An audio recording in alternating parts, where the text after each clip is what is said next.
Motherhood is such an honor because his life depends on me, and it makes you actually feel really, really important.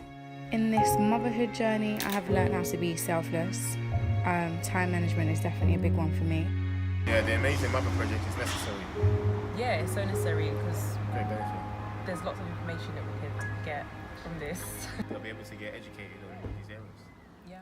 Motherhood is a journey, and no one can tell you how to be a mum.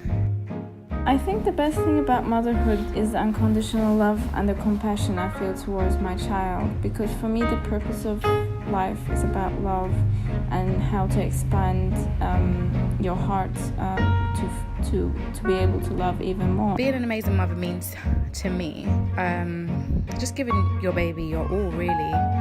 That means obviously your time, your love, attention, and all the life lessons you learn, just to ensure that they ultimately become the better version of you. Before giving birth, I would have liked to know that breastfeeding is actually a learned process. I think a lot of people talk so much about how breastfeeding is the best thing to do because it's very natural. And you have this conception that breastfeeding will come natural.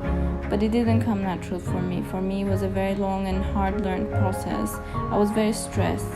It took me about a month or a month and a half to actually learn how to breastfeed. After hearing about the Amazing Mother Project and the TAMP gift packs, I remember my husband giving me this really beautiful objects of a mother and a child. I felt appreciated because somebody is acknowledging that I'm going through something and I needed to be gifted for it.